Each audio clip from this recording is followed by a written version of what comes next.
What's going on, guys? Thanks for tuning in to Brothers of Merit Fireside study series of season 2. We are on episode 3, our last one, which is going to be embracing the uncomfortable. So this one is pretty important to me in the fact of, in episode 1 or in topic 1, you talked about intentionality and what that has done in my life.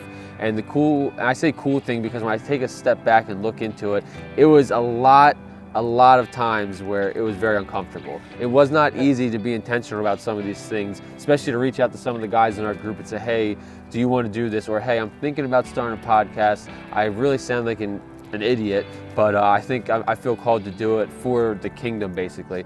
And then even step further, I'm like, hey, can you come and do this with me? So it was a lot of scary moments, but I just felt called to do it, and I knew that he was with me, and then here we are now as a ministry, and I'm very excited and proud of what we've become. Yeah, because those uncomfortable moments didn't go away. Right.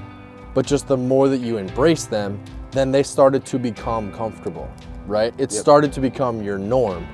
And when it was originally something that was like really like, I don't want to do this. This is not something I'm naturally going to lean into. Like, I really got to put myself out there.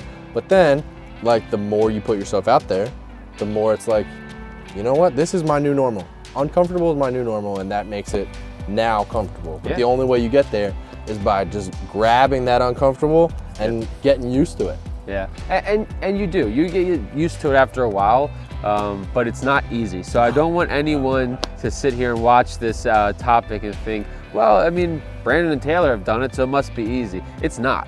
There's going to be times where you're going to want to give up. There's going to be times where you just feel extremely awkward. There's going to be times where you're sad and depressed, but you just got to push through it. And you have to realize that there's people there with you. You know, you're doing it based off, hopefully, your faith, as we talked about in the last topic, that we are for those that have accepted Christ. And as long as you have, you know that somebody is with you. But to do that then and reach out and say, hey, brother, let's do it together now, that's where the intentionality really comes into play. Right. Yeah, it doesn't get easy. I mean, like, pull the curtain back. This is like take like 9 of like, because it's not like it gets necessarily easy. You're right? Nice. Like, it's still uncomfortable to be in front of the camera and go, like, it's not like it, but you have to embrace that, because honestly, 100%, it's honestly because we believe God's doing something. So it's like, you know what? If God's going to use this, if this is going to reach even just one person's life, then we need to embrace what's uncomfortable. And we need to get after this. We need to be intentional to do something that we think is really going to be advancing the kingdom. Right. So, like, for instance, in episode 10 of this season, we interviewed Mike Motti. So the Beard is actually our sound man for our podcast episodes. But in this past season, he ran a marathon. He ran the Marine Corps Marathon, which, fun fact, that was Taylor's first marathon, and it was also Mike's first marathon. So congratulations to you, Mike, for finishing that. But he talks about how incredibly uncomfortable it was and the things that he went through in the race. But it also talks about, because of how uncomfortable it was, how he felt at the end. And what he had to overcome, but the amount of joy and excitement and just, I say satisfaction, but just the pleasure of knowing that he committed to something and ended exactly how he wanted to. And that marathon is not something that you can just walk through and finish it. There are time limits that you have to finish within in certain parts. Correct me if I'm wrong. And if you do not, you're done. They steer you off track, and then you end up not finishing the entire race. So it was, I was pretty excited for Mike. Yeah, absolutely. I mean, and it's not just necessarily something that he did on his own either. Like that's, like, it was uncomfortable, and it was 26 miles of grueling, like, I don't know if I'm even going to be able to do this. Like, there's another checkpoint. Am I going to get there? But because he was in that situation, he ran by himself. But he talked about in the episode how just being surrounded by other people who are running and doing the same hard thing, doing that same uncomfortable thing, and who are encouraging you to continue on, that's what helped him to get through it. Absolutely. Like, uncomfortable doesn't just have to be something that, like, just like embrace the suck and go hard and like keep going, pull yourself up by your own bootstraps, and just the only way is to just be powerful on your own. Like, sometimes uncomfortable sucks. And yeah, you need to embrace it, but the way you get through it is by linking arms with a brother and being a cord of 3 strands that's not easily broken. Absolutely. Like maybe I'd be broken by myself through this hard situation, but I got people alongside me, and that's why I'm gonna get through it. And it's having that corner man. So we talked about that with Johnny Shelton, who he is the chaplain for the Baltimore Ravens. And that alone, we talked about how cool it was to interview a NFL player. But then when you got to interview one of the only 4 full-time chaplains in the National Football League, Johnny Chaplin for the Baltimore Ravens, it was an amazing experience. But he talked about having that cornerman. He sees the NFL from a totally different angle. So you have somebody that surrounds themselves with not all Christ followers.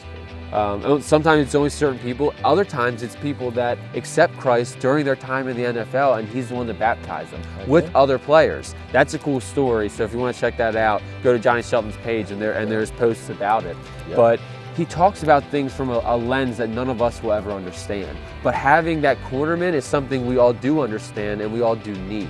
So I highly encourage you guys, like we do in all these Fireside studies, to go back and listen to these episodes again. Even if you've already listened to them once or twice, do it again, because you'll learn something new every single time. 100%. Like that's, again, to pull back the curtain, like that's when it's time to do Fireside again. Like I listen back to those episodes and it fires. People ask me all the time, like, you listen to your own podcast? Like, yeah, because the content's not from me. Like, I'm not coming up with it. Like, we bring on people that we think God has a message from, and so like, yeah, I listen to our own stuff because the content's incredible, because God's behind it.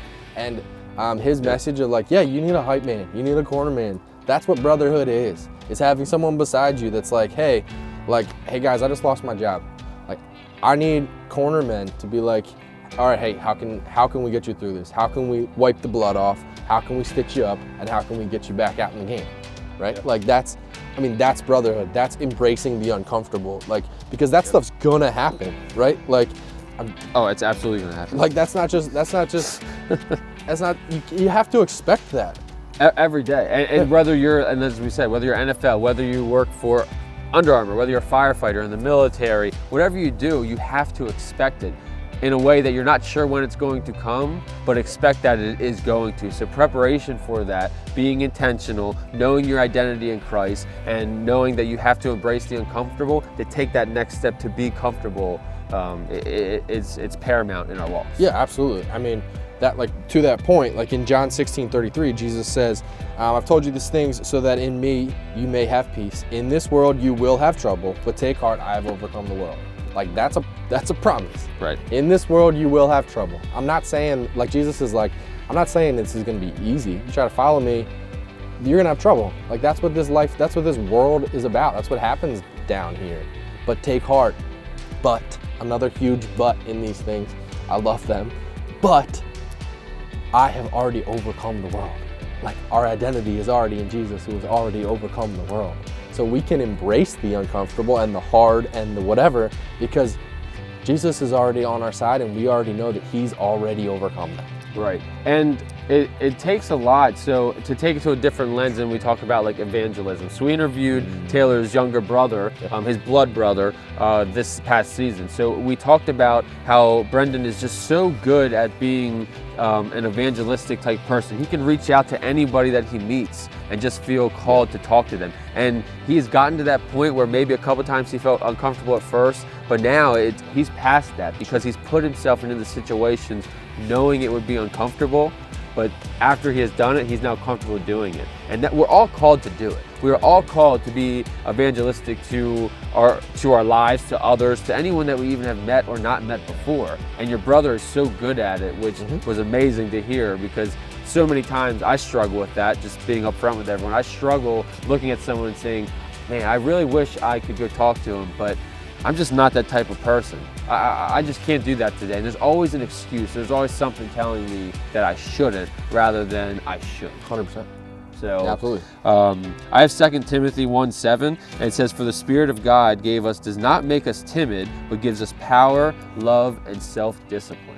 So he has given us so much in this life to be proud of. He's given us so much in this world and our walks to empower us to be the men that we want to be and that we're called to be as a husband, as a father, as a brother. The list goes on.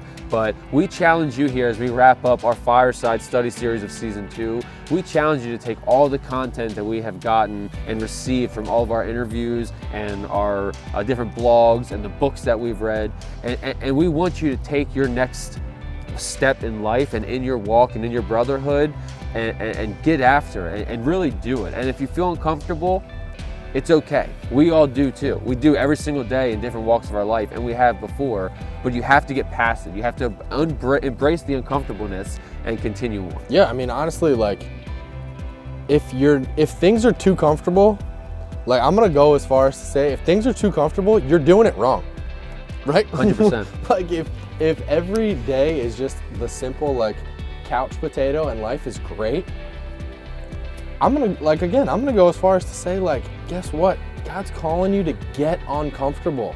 Yep. Like, it's common and it's easy to want to be comfortable and want to, like, have our finances completely in check and have a job that we know everything, like, is in order, and I know what I'm gonna come home to, and my wife and my kids, and everything's happy and everything's good, great, grand, wonderful. But, like, that's not what Jesus calls us to. Like, if you read this, none of that's in there. Yep. He says, like, you're gonna face persecution.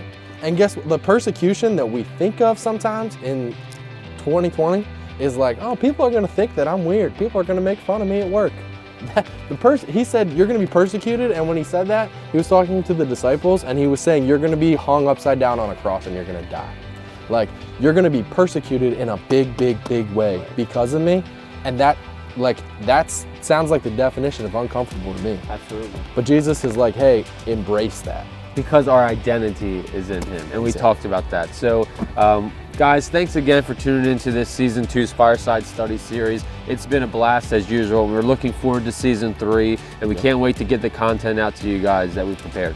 Heck yeah. So as always, we're gonna end you one last time with our ethos, which is be vulnerable, be dedicated, and be strong.